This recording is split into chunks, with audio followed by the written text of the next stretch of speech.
Sin embargo, en la publicación que ha salido ayer para nosotros, nos han pasado los docentes de los exámenes de mesa, y yo tengo precisamente el 15 de mayo sus sesiones acá.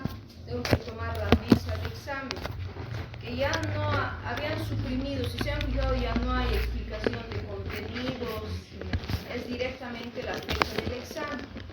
Y acá, si ustedes que igual deben tener las fechas, tengo en sus sesiones para exactamente el día 15 de mayo en esta aula, en este horario. Tendríamos que llevarlo al lunes que viene. El 15 toca el examen, tendríamos que pasar 19, sí, 19 tendríamos que pasar. El problema con ustedes es que les tengo que tomar en 2 turnos, porque no nos va a alcanzar el aula. Entonces, si hubiera sido posible, yo les primero tomaba la mesa, y si ustedes son menos, dábamos en conjunto, no iba a haber mucho problema, pero son demasiados. Entonces, no, el primer examen va a ser escrito, después vamos a valorar, vamos a ver, pero el primero me tienen que dar escrito, ¿ya? Entonces es el 19 de mayo, anotaremos por favor 19 de mayo.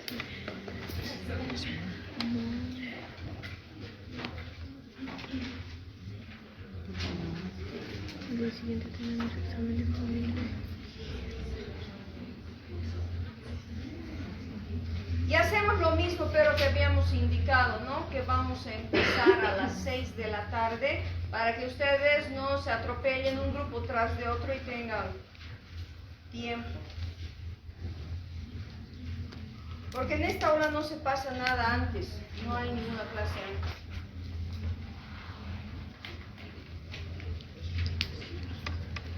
Y así de esa manera ustedes el 15 ya no vienen y tienen ese espacio para estudiar o repasar y directamente damos el 19. Bien, continuamos con lo que habíamos dejado para el día de hoy en eso de lo que es la sucesión legal. Un poco para recapitular y retomar la posición donde nos habíamos quedado en la última clase. Primero habíamos señalado que en el tema de la sucesión legal estamos entrando propiamente a hablar de la sucesión que corresponde a los denominados herederos forzosos, exactamente. Estos herederos forzosos tienen una porción obligatoria que la ley protege y que la ley resguarda en favor de estos herederos. ¿Qué se llama esa porción? Legítima, exactamente, la porción legítima. Este grupo de herederos son primero los descendientes, luego los ascendientes, viene cónyuge o conviviente, que puede estar alternativamente con ascendientes o con descendientes. En un cuarto lugar vamos a ver a los parientes colaterales, pero esto vamos a ver después de que analicemos. Habíamos visto la sucesión del cónyuge o del conviviente. Si damos una repasada rápida a partir del artículo 1102, se van a encontrar con que nos hablaba el 1102 de la sucesión del cónyuge, luego el artículo 1103, la concurrencia del cónyuge con hijos, el cónyuge con ascendientes y la sucesión del cónyuge sobreviviente en los bienes propios y los bienes comunes. Habíamos hecho ejemplo de esto en la pizarra. Y también quedamos en el punto donde leímos sucesión del cónyuge de buena fe en matrimonio putativo. Eso habíamos explicado, hasta ahí quedamos. Vamos a comenzar con lo que es la exclusión del cónyuge en la sucesión. Al margen de la indignidad que ya hemos visto en el trabajo que ustedes han investigado, indignidad es una manera de quedar excluido de la sucesión hereditaria por las causas señaladas en el artículo 1009, y esas causas generalmente es atentar contra la vida, intentado quitar la vida al causante, haber emitido falso testimonio o haber prostituido o no haberle dado a tiempo su asistencia familiar. Eso entre las causales para que queden indignos y fuera de la sucesión hereditaria los herederos forzosos.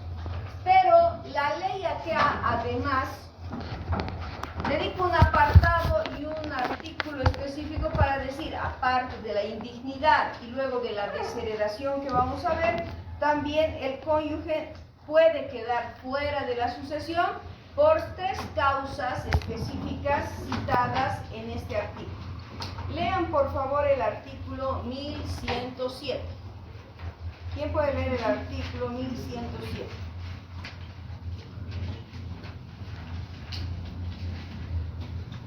Artículo 1107. Exclusión del cónyuge en la sucesión. La sucesión del cónyuge sobreviviente no tiene lugar cuando 1.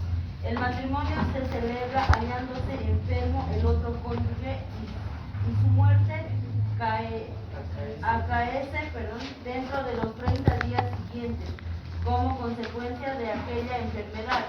2.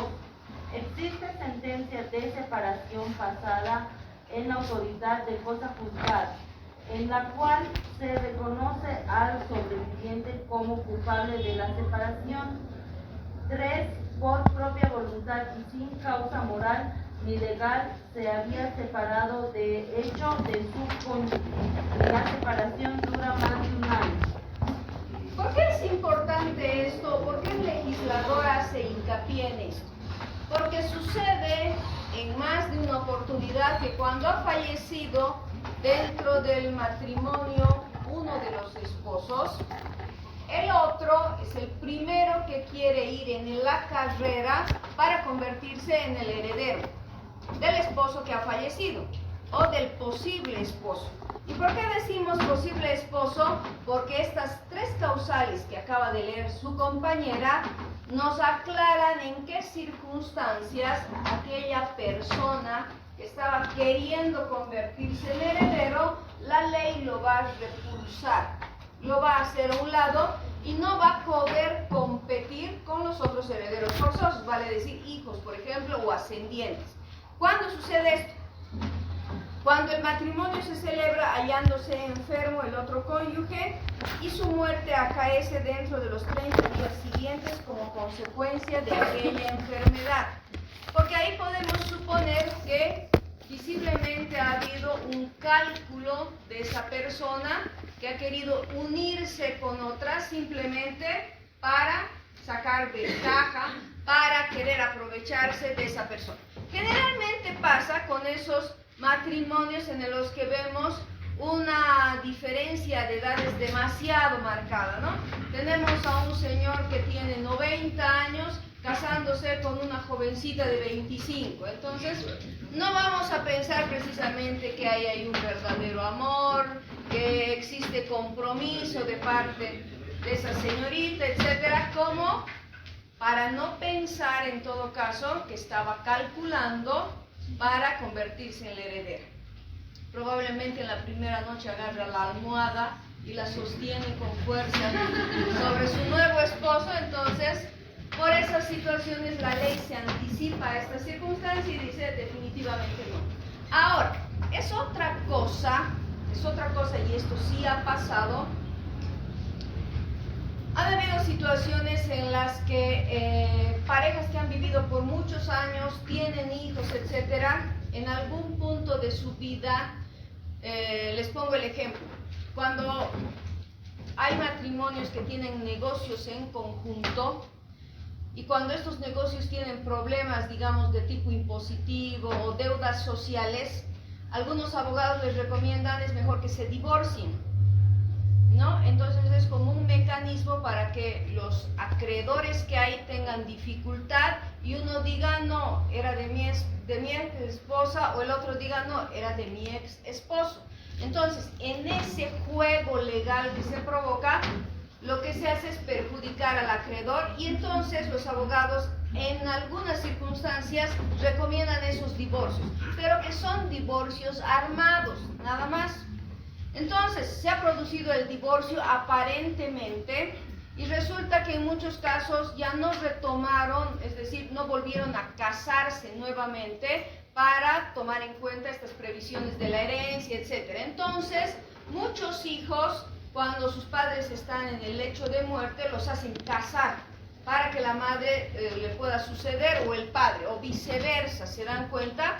En ese caso sabemos que ha habido una larga historia, sabemos que hay hijos de por medio en común, hay empresas preparadas y solamente ha sido, digamos, un ardid legal que ha habido. Entonces no va a haber demasiado problema. Este artículo va enfocado a ese tipo de matrimonios muy fortuitos en los que aparecen casándose, estando una persona con una enfermedad terminal, a punto de morir, en el lecho de muerte, etc.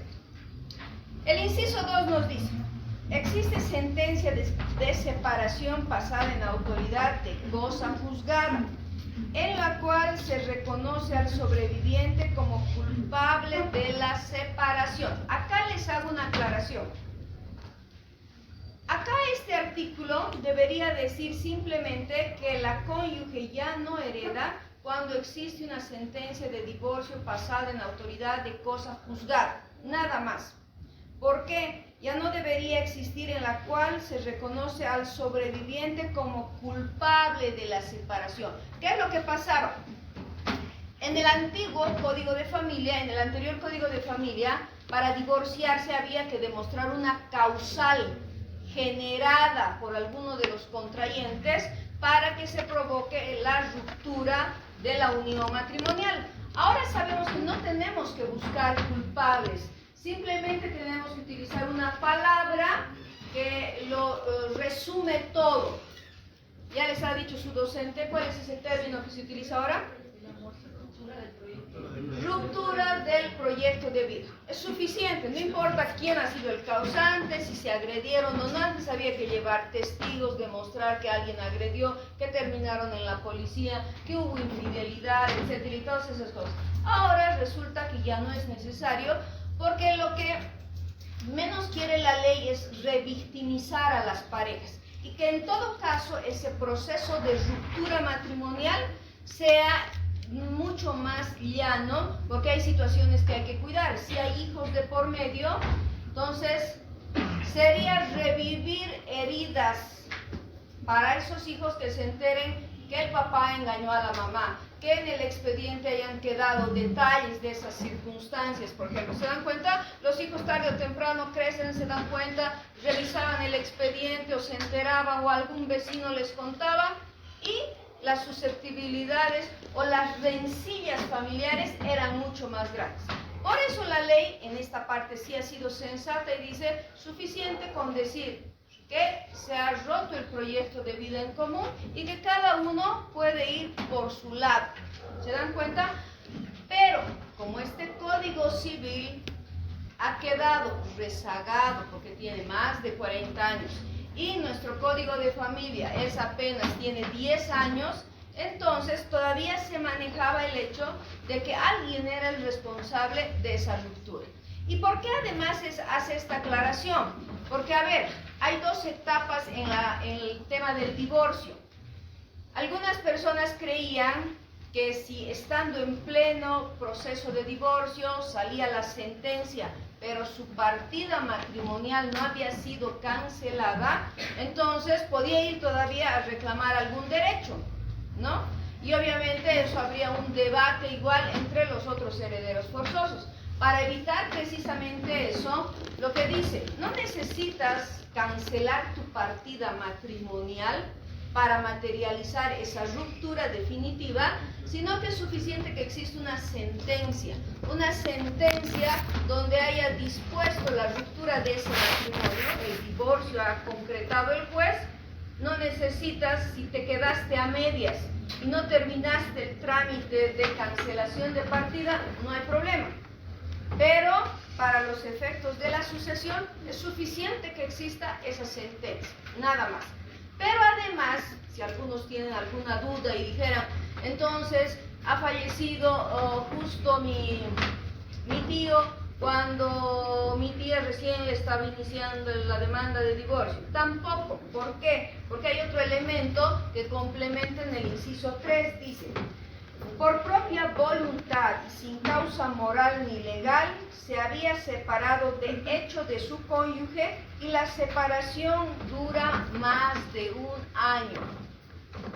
Antes de llegar al divorcio, generalmente lo primero que se produce físicamente hablando es la separación.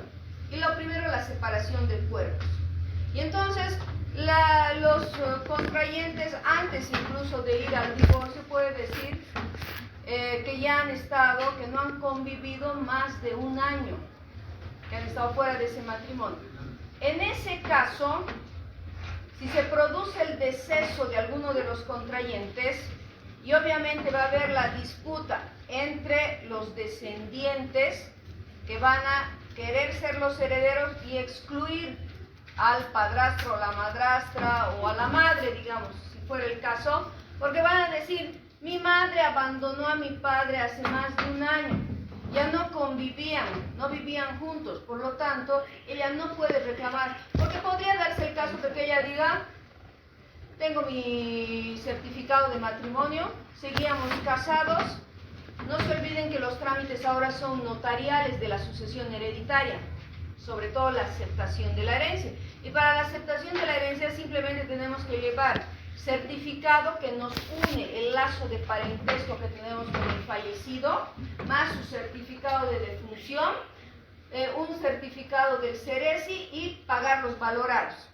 Entonces el notario no le va a preguntar, ¿usted de verdad vivía con él antes de que fallezca? Obviamente esa situación no está manifestada porque tiene un certificado válido de matrimonio. Pero la disputa empezará con los otros coherederos, que pueden ser o los suegros, si no habían hijos, o los propios hijos que digan, no, ese matrimonio ya había concluido. Ellos se separaron más de un año. De hecho, mi mamá se fue a vivir a otro lado, mi papá tenía su propia casa, entonces los herederos que disputen eso tienen que demostrar esos elementos para la exclusión del cónyuge. Hay una demanda precisamente, la demanda ordinaria. ¿Cuál es el chiste allá? ¿Tienes tú algún ejemplo, una situación similar? Acá tienes que atender, acá, no distraerte. De esa manera les decía, entonces, estas son las circunstancias que se tienen que tomar en cuenta porque hay procesos ordinarios. Hay procesos ordinarios de exclusión de cónyuge, así se llama, para que no ingrese dentro de la sucesión hereditaria. Y hay este tipo de procesos. Y los elementos que tienen que tomar en cuenta son estos tres, los que están dispuestos en el artículo 1107. Bien, ahora, ¿qué dice el artículo 1108? A ver, tú el que estabas alegre riendo hace 2 segundos.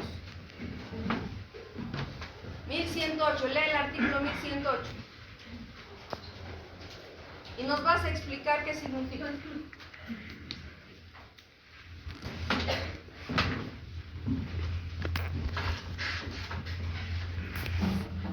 Sucesión del conviviente en las uniones conyugales libres.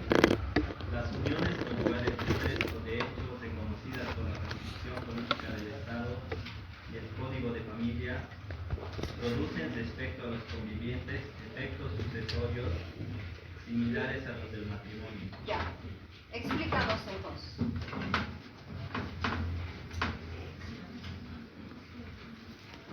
El que se exista una unión libre tiene las mismas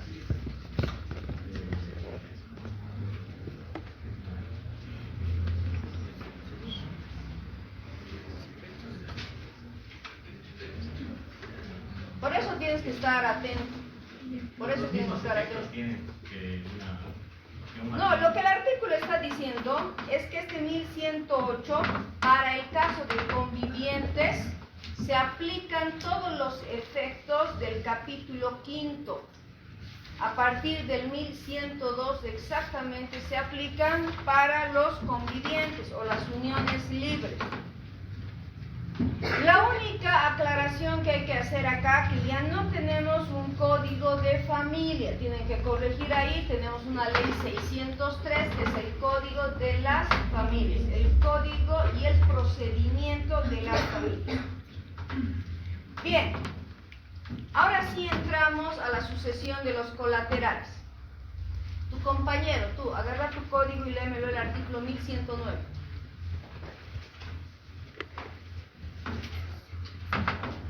Artículo 1109. Sucesión de los hermanos y sus descendientes. Parágrafo.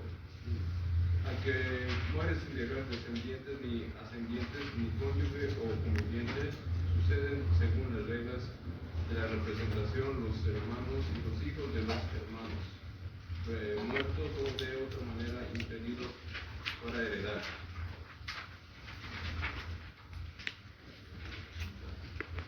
Parágrafo 2.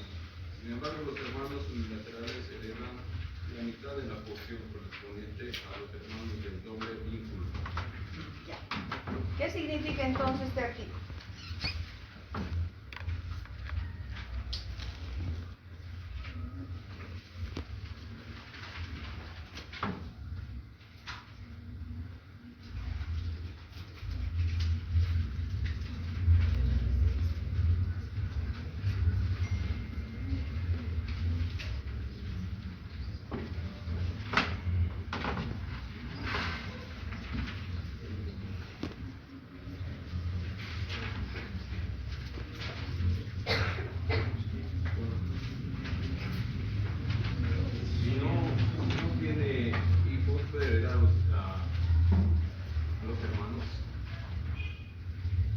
¿Quiénes más?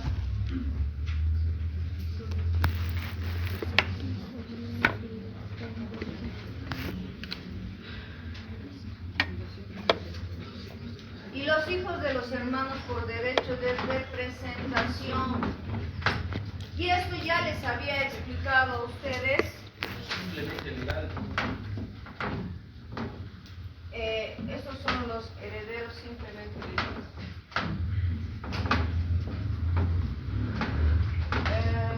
Vamos a tomar en cuenta acá a A, que fallece, tenemos a B y tenemos a C.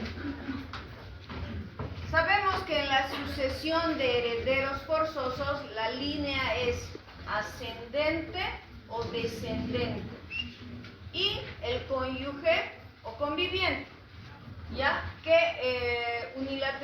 habitualmente se lo pone acá al lado, pero no es porque sea un colateral, simplemente porque no existe una línea de parentesco entre los parientes consanguíneos, sí, ascendientes y descendientes, ¿ya?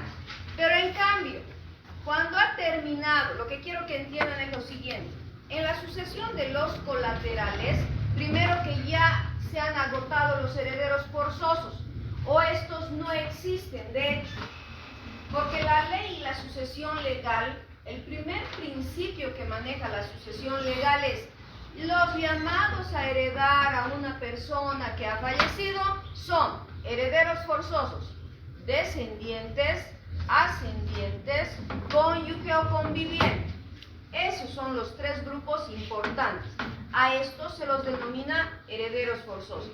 Luego de estos, si no existe ninguno, en cuarto grado encontramos a los colaterales. Los colaterales, que son los hermanos o los sobrinos. Si este señor ha fallecido sin dejar herederos forzosos, los que heredan son sus hermanos. Pero si al fallecimiento de esta persona el hermano B se hubiera adelantado o ha muerto antes, tiene a X y a Z, es decir, los sobrinos de A, que por derecho de representación ingresan a la sucesión hereditaria. ¿Sí? Ahora, el artículo, ¿por qué yo he puesto a los tíos? En realidad los tíos no se encontrarían en esta misma línea, porque tendrían que ser los hermanos de su padre o de su madre. Para este artículo se encuentra el 1110, sucesión de otros colaterales. Ingresarían dentro de otros colaterales. Si una persona muere sin dejar descendientes, ni ascendientes, ni cónyuge o conviviente, ni hermanos o sus descendientes, hasta el cuarto grado de parentesco con el de cuyos, la sucesión se abre en favor de los otros parientes colaterales más próximos hasta el tercer grado, los más próximos. Pero, ¿qué es lo que sucede? Generalmente ya no se llega a estos grados a heredar. ¿Por qué? Les había explicado también esto. ¿Cuál era la razón? Porque ya no es atractiva la sucesión hereditaria para estos colaterales. Porque el impuesto que se tiene que pagar para recibir la herencia ya se vuelve más elevado. Exactamente, las alícuotas o la alícuota que se aplica por el impuesto se va alejando cada vez más, así como se aleja el pariente, también se incrementa la alícuota del impuesto. Y en muchos casos estos terminan pagando el 23%. 20% del impuesto a la transmisión gratuita de bienes se llama, y el 3% al ITE, impuesto a las transacciones. Y por eso el impuesto resulta de un 23%. Suma que en muchos casos resulta siendo el mismo valor que costaría comprarse el inmueble, y por eso nos resulta atractivo. Max. Hay una contrariedad, doctorita, en transmisión gratuita de bienes. Exactamente, ¿no? Efectivamente, como dice Max, ¿no? Es un juego seguramente irónico de impuestos nacionales que está acostumbrado a hacernos esto, porque nos cobra tributo de todo y resulta que esos tributos no son de los más bajos, digamos, ¿no? Entonces, en este caso sí, no podríamos hablar de una transmisión. Y hay otro fenómeno curioso. Si ustedes, este mismo impuesto, en este mismo porcentaje, se cobra a los que hacen usucapión. Por eso es que las usucapiones tampoco resultan muy baratas o muy gratuitas cuando uno hace la usucapión.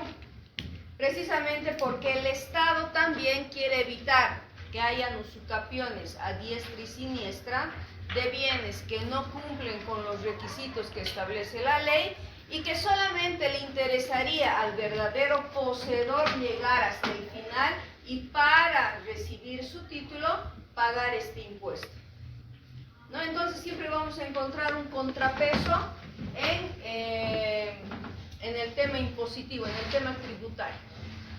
Bien, eso en cuanto a la sucesión de los colaterales. Pero, si ustedes, Max. Doctorita, ahí no sería más, en este caso, cuando ya supera ese grado, directamente viene la sucesión al Estado, ¿no? Porque el Estado está en quinto grado. Sí. Entonces, no estaría yendo a favorecer al Estado, porque el Estado indica en uno de los artículos aquí que no paga ese impuesto, que no realiza el trámite para la sucesión de la herencia. Claro, exactamente. Por eso, es que en esto vamos a ver además otro tema importante. Para los colaterales, aceptar o no ya es un tema optativo, de libre decisión. Los herederos forzosos como tales, ellos están obligados no a recibir, pero sí por lo menos a decir, renuncio a la herencia, no la acepto y la tengo que hacer formalmente, o la acepto con beneficio de inventario. Tienen que cumplir necesariamente estos trámites. Pero si ya no hay ese grupo, solamente es como una oferta que hace la ley. Pueden, dice, aparecer los otros colaterales si están interesados. Si ellos no quieren, definitivamente no hacen nada y su inactividad demuestra que ellos no están interesados y ahí puede ingresar directamente el Estado a esa sucesión. Y de hecho el Estado está libre de todos los aranceles que pone la ley. ¿Hay un plazo en el cual no se debe hacer nada y el Estado se obliga a hacer plazo? Lamentablemente no hay un plazo expreso. Tendríamos que someternos al plazo para aceptación de la herencia, que son 10 años. 10 años. ya, para aceptación de la herencia. Pero no quiero confundirlos en esta parte, Kenny, ¿por qué? Porque no podemos tomar como una regla general esos 10 años. La ley dice son 10 años para la aceptación de la herencia, pero ¿qué pasa? Ahí se abre otro capítulo de preguntas. ¿Qué pasa con la gente que ha muerto dejando acreedores? No van a esperar los acreedores esos 10 años, y en esos 10 años, ¿qué va a pasar con los bienes y qué van a pasar con sus deudas? Por eso es que la ley abre otro acápite y dice, no, para el caso de las personas que han dejado deudas, los acreedores son los que tienen que acercarse vía judicial y pedirle al juez que el heredero se pronuncie si acepta o renuncia a la herencia. Y se abre otro proceso todavía más largo, ¿te das cuenta? Pero bueno, básicamente el parámetro es ese. Pero además, si ustedes recuerdan, no sé si recuerdan algo así, había un capítulo que yo les hice ver en Derechos Reales que se llamaban los bienes vacantes. Los bienes vacantes precisamente es el trámite que se hace sucesorio para que el Estado ingrese en estos bienes. Obviamente el Estado es una ficción legal y el Estado no está como una persona mirando por la ventana para ver si mi vecino ha estirado la pata y sé que no tenía herederos, entonces me voy a quedar con su casa. El Estado no hace eso, ¿se dan cuenta? Entonces, ¿cómo tiene que activar el Estado esa sucesión para sí? A través del trámite de los bienes vacantes. Tendrá que haber ese vecino curioso de decir, este señor ha muerto, no ha dejado a nadie, y no lo voy a hacer yo precisamente porque sea el buen vecino, sino porque probablemente en esa casa que ha quedado abandonada van a empezar a ingresar antisociales, se va a convertir en un peligro en el sector. Entonces yo digo, ha muerto, sé que ha muerto el propietario y luego de eso nadie ha venido acá a hacer ningún reclamo. Sospecho que es un bien que no tiene ningún heredero, entonces inicio el trámite de bien vacante. Ahí es donde el Estado es citado, se da cuenta de eso y el Estado hace la investigación. Si tenía herederos, no tenía, el juez mandará a recabar esa información y obviamente estaría dentro de, tiene vocación sucesoria, se encontraría en el 5º grado, pero hereda con beneficio de inventario. Es decir, el Estado no se puede quedar a pagar a acreedores, ¿se dan cuenta? Es más, puede ser que una herencia quede libre o vacante, precisamente porque la persona que ha muerto, tal vez los hijos sabían que tenían demasiadas deudas y directamente los hijos no han hecho nada y lo han dejado así, o hijos que se han ido a vivir al exterior y han dicho, si volvemos y retomamos esa herencia, tendríamos que pagar a todos los acreedores que tenía mi padre, entonces simplemente lo dejamos de esa manera. Pasan 10 años y ha prescrito la posibilidad de que sus herederos reclamen algo, ya han perdido ese derecho y se abre el escenario para el Estado. Entonces, él no tiene tampoco el Estado compromisos para con los acreedores y no requiere hacer estos trámites de aceptación y por supuesto no se va a pagar el impuesto, ¿no? O él está exento de cualquier arancel o tributo. Exactamente. Dígame, Cris. Aquí en el artículo 1109, en el parágrafo segundo, dice lo siguiente, no entiendo muy bien. Dice, sin embargo, los hermanos unilaterales heredan la mitad de la porción correspondiente a los hermanos de doble vínculo. No entiendo qué quiere decir hermanos de doble vínculo. Exactamente, lo que dice su compañera Romina, y este punto nos hemos saltado. Y Max ya me preguntó en alguna ocasión, ¿qué sucede con los hermanos de solamente de madre o de padre? Vamos a suponer que en esta relación de hermanos, estos son hermanos de doble vínculo, porque eran hermanos de padre y madre. Pero A con relación a C solo es hermano de un solo vínculo, porque estaba unido, era su medio hermano porque era solo hermano de su mamá o de su papá, nada más. De manera que la norma lo que hace acá es establecer una distinción, acá sí establece una diferencia, dice, no heredan en partes iguales estos, ¿no? Nos está indicando que lo que hacen es, los unilaterales heredan la mitad de la porción correspondiente a los hermanos de doble vínculo. Y obviamente en función a lo que hereden, pagarán ellos el porcentaje de la sucesión hereditaria independiente. ¿Sí? ¿Sí, Cristian? Bien, leamos ahora el artículo 1111 para cerrar el capítulo de la sucesión del Estado. ¿Quién puede leer el artículo 111? Artículo 1111. Adquisición de los bienes por parte del Estado. Parágrafo 1. A falta de otros llamados a suceder, la herencia se refiere al Estado. La adquisición se opera de derecho sin que haga falta la aceptación y tenga lugar la denuncia.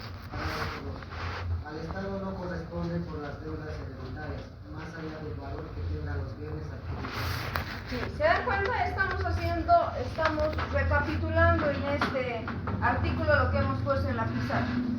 A falta de los otros llamados a suceder, la herencia se refiere al Estado. La adquisición se opera de derecho sin que haga falta la aceptación ni tenga lugar la renuncia.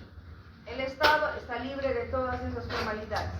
El Estado no responde por las deudas hereditarias más allá del valor que tengan los bienes adquiridos. ¿Qué resulta de esto? Acá viene una figura, ¿se acuerdan de la figura de la hipoteca? Vamos a imaginar que este señor fallece.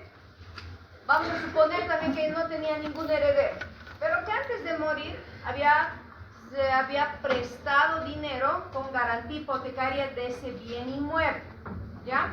Y resulta que fallece, no tiene ningún heredero, nadie va a reclamar la herencia, pero el único interesado es el garante hipotecario, ¿no?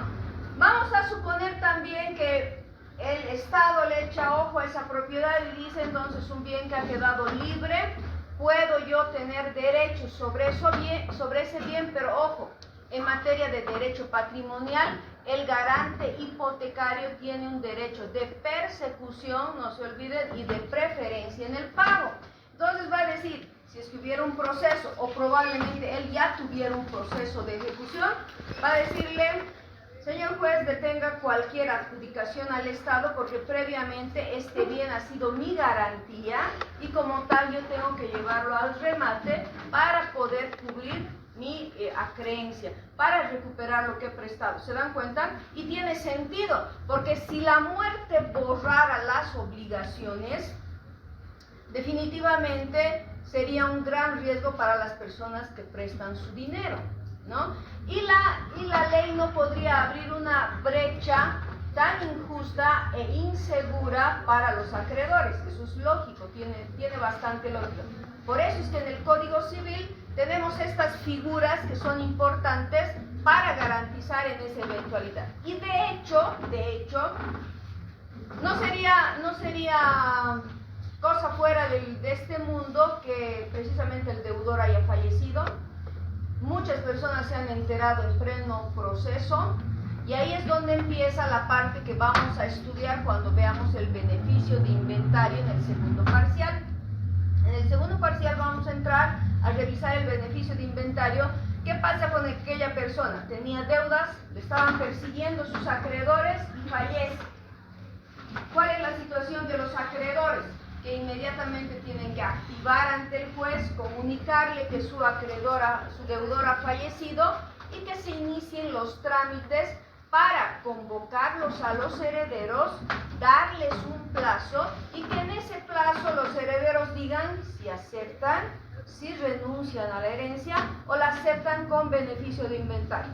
Cualquiera sea la circunstancia, es para garantizar la devolución de ese crédito para que el acreedor no quede sorprendido ni quede vulnerado en sus derechos y además para que la ley armonice todos estos criterios, ¿no? Y que la muerte no sea la que deje en la nada jurídica a los acreedores. Lo único que borra la muerte son los delitos, que son personalísimos.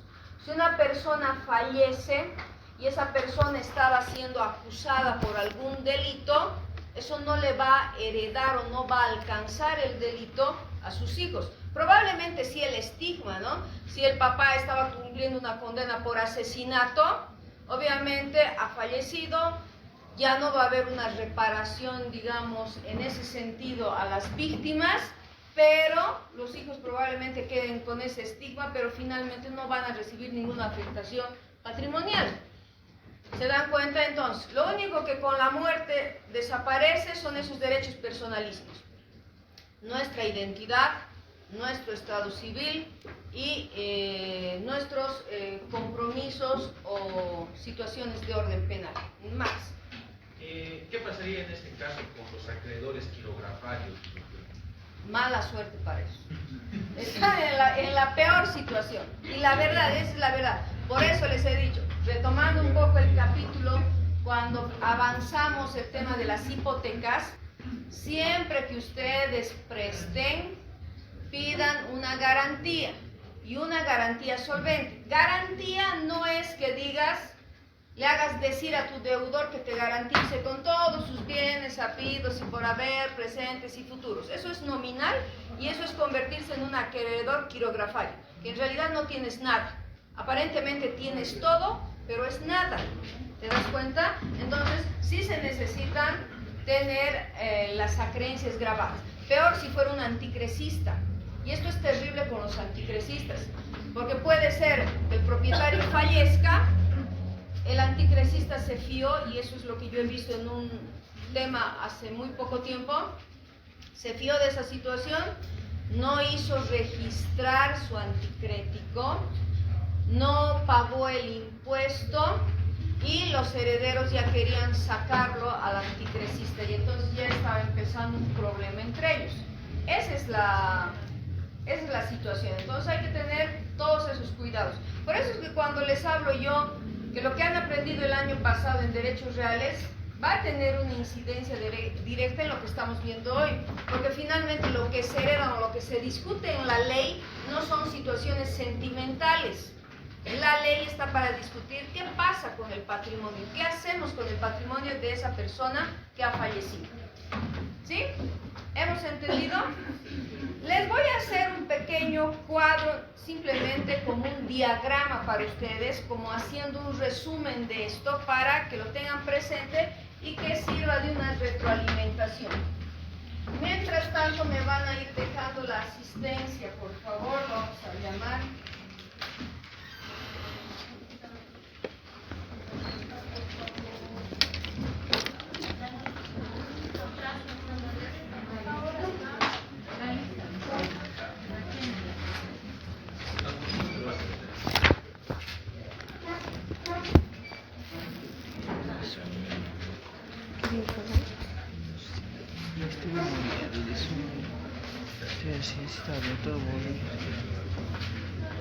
Así es. Sí.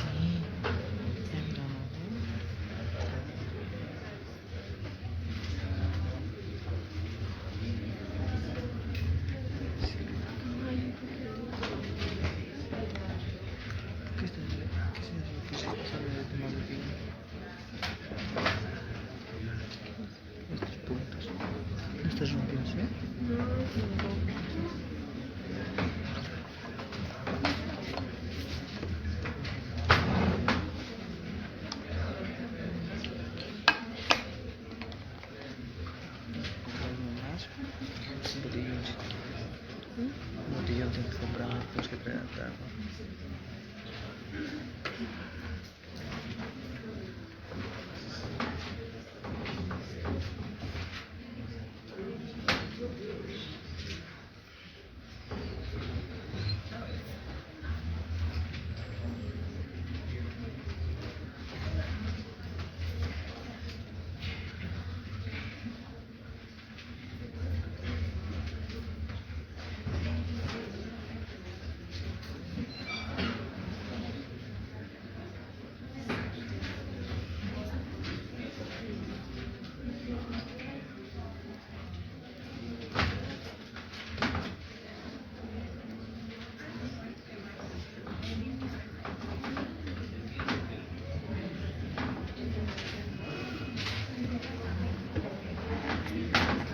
Así quedaría como resumen de este tema, ¿no? Este sería el resumen para hacerlo más rápido, ¿sí? No sería. Ah, perdón, es un más.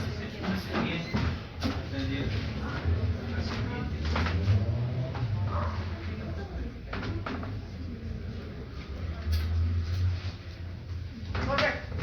Entonces este sería el 4. Ascendientes son herederos forzosos, cónyuge conviviente, heredero forzoso, descendientes, herederos forzosos, y a este lado en la línea colateral tenemos a los simplemente legales o colaterales que ya no tienen derecho a la legítima, ¿ya? Eso pueden incluir ustedes.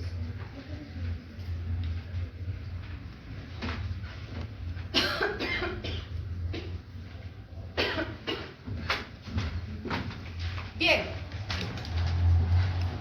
ahora les paso la lista, vamos a llamar la lista. Para aquellas personas que recién han llegado, hemos modificado la fecha del examen porque mi examen de mesa ya está determinado desde la dirección académica para el 15 de mayo.